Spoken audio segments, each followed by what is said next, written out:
Hey, I'm Dan Persons. You want to know what's going on? Here's what's going on. So, just in time for San Diego Comic-Con, The Hollywood Reporter has an interview with DC Entertainment President Diane Nelson. She dropped a few interesting little bits in the discussion. Among the most prominent, Wonder Woman is still a thing, apparently. Yes, despite the canceled Joss Whedon feature, despite the failed David E. Kelly TV pilot. According to Nelson, we have to get her right. She doesn't have the single, clear, compelling story that everyone knows and recognizes.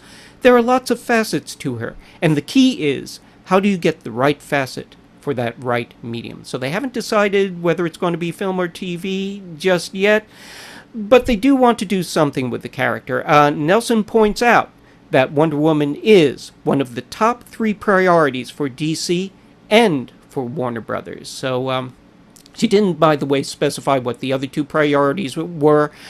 I guess we can all guess that they are probably Superman and Batman. While she was talking, they also asked her what her own preferences would be for characters to be brought to the screen. And among the ones she mentioned were Sandman. Interesting choice. I wouldn't mind that. And, wait for it, Aquaman. Stop laughing. Okay? I know the character gets his lumps from the fanship. I haven't followed him close enough to make a decision one way or the other. At least in the animated universe, he's kind of kick-ass. Maybe they could get Vinny Chase to play him. If James Cameron is available, maybe they could get him to direct. Outdated Entourage reference. So, if you watched Paranormal Activity 4 all the way through the end, you saw a little coda that teased the Latino spin-off for the franchise. The Latino audience is a very faithful audience for the Paranormal Activity films, so they are getting their own version. It was going to come out October 25th.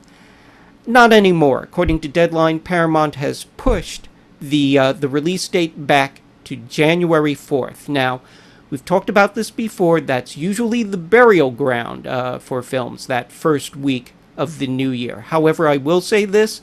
Texas Chainsaw 3D was this year's first film, and it was not a good film, I would say.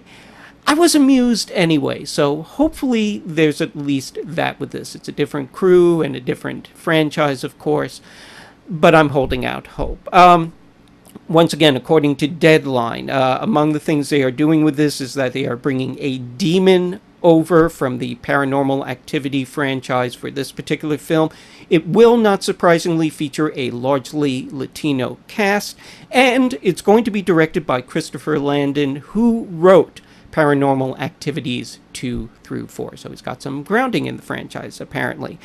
There is no word on an actual Paranormal Activity 5, which is just fine by me. I sort of think the franchise is played out. And as far as this Latino version is concerned, they don't have an official title for it just yet. Dark Sky Films has released the general audience trailer for their new horror film, Frankenstein's Army. We were going to show it to you here.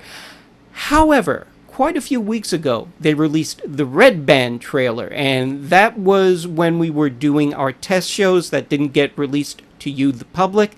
So I figured instead of showing you this watered-down version, I'd show you the Red Band trailer instead. Papa takes care of his kids. Let's get a look at it.